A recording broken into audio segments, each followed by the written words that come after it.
E aí, galera, estrelou na área. Tem uma decisão na obra que quase ninguém toma no início da obra, mas que pode mudar totalmente o custo, o prazo, até o desempenho da construção. E o interessante é que muita gente só percebe isso quando a obra já está andando.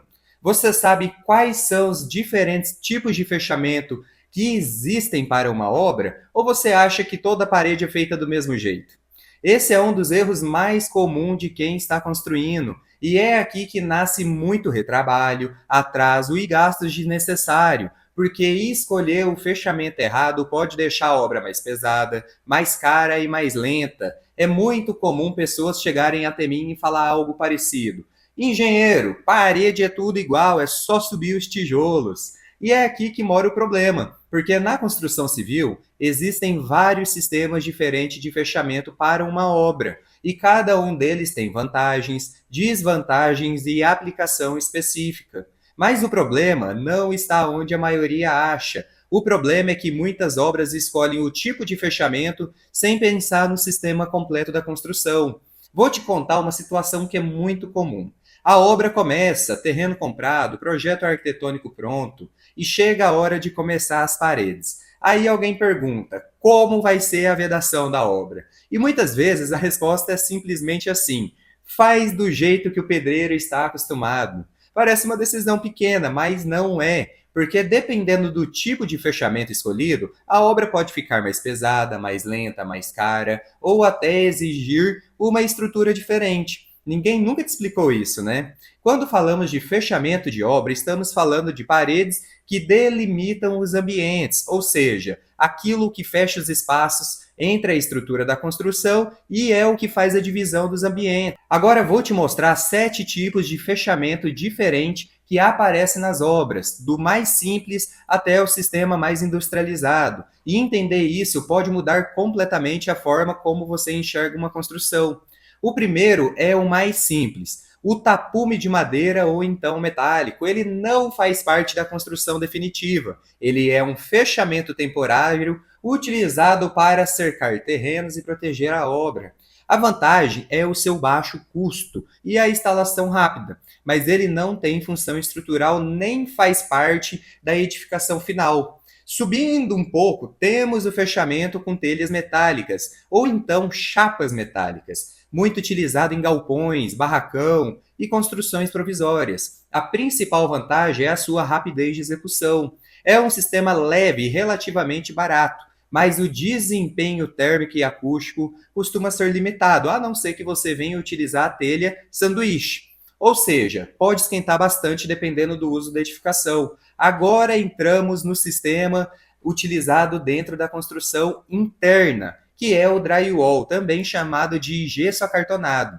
Ele utiliza uma estrutura metálica leve com placas de gesso formando as paredes. A grande vantagem é a rapidez da obra e a redução de entulho.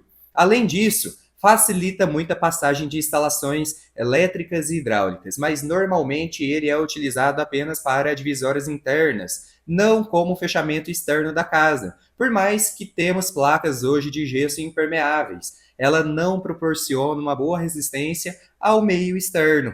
Agora chegamos no sistema mais comum aqui do Brasil, que é a alvenaria de bloco cerâmico, o famoso tijolo vermelho. Esse é o sistema mais utilizado. A vantagem é a facilidade de encontrar mão de obra e o custo mais acessível, mas a execução costuma ser mais lenta e gera mais desperdício de material. Além disso, exige etapas como chapisco, reboco e acabamento. Um passo acima temos a alvenaria de bloco de concreto. Eles são maiores e mais resistentes e permite modulação ao melhor da obra. Isso pode reduzir desperdício e acelerar a execução. Outro ponto importante é que os blocos de concreto costumam ter melhor desempenho estrutural. A desvantagem é que o custo pode ser um pouco maior, mas em muitas obras ele acaba sendo compensado pela sua velocidade de execução. Agora entramos em um sistema que muda bastante a lógica da obra, a alvenaria estrutural. Aqui, as paredes não são apenas fechamentos, elas também fazem parte da estrutura da construção. Ou seja, algumas paredes sustentam a própria edificação. Isso pode reduzir a quantidade de pilar, viga e assim gerando economia de concreto e aço. Mas atenção, pois ela exige uma condição importante, que é o sistema do projeto estrutural específico para essa execução, pois ela é muito controlada. Quebrar uma parede depois pode comprometer toda a estrutura. Você confiaria tomar uma decisão dessa sem o projeto estrutural correto? E por último, temos o steel frame, um sistema construtivo industrializado feito com perfis metálicos e placas estruturais. A obra costuma ficar muito mais rápida e com menos desperdício. Além disso, existe maior controle dimensional e uma precisão na execução. Mas no Brasil, o custo inicial ainda costuma ser muito alto e a mão de obra precisa ser muito especializada. Agora, deixa eu falar uma coisa que pouca gente percebe. Não existe um sistema de fechamento que seja sempre o melhor. Existe o sistema mais adequado para cada tipo de obra. Cada projeto tem um orçamento diferente, um prazo diferente, um tipo de terreno diferente. Por isso, escolher o fechamento da obra não é apenas decidir qual é o tijolo que você vai usar. É uma decisão técnica. Isso faz sentido para você? E é aqui que nasce um dos maiores erros da construção. Muitas obras escolhem o fechamento sem considerar o sistema completo da construção, sem pensar no peso da estrutura, sem pensar no prazo, sem pensar no custo total. E aí começam os improvisos, e improviso na obra quase sempre vira prejuízo, porque obra não é lugar de improviso. Depois de acompanhar muitas obras e projetos ao longo do tempo, uma coisa ficou muito clara para mim. O maior problema da construção não é a falta de material, é a falta de organização da obra como sistema completo. E foi exatamente por isso que eu comecei a estruturar o que hoje eu chamo de mapa da construção civil. Uma forma de enxergar a obra do começo ao fim, entendendo cada etapa da construção na ordem correta, porque obra boa começa antes da obra, e quem não tem o mapa se perde na obra.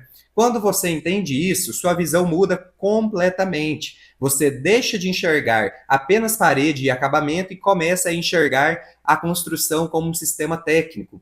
Terreno, fundação, estrutura, fechamento, instalações e o acabamento.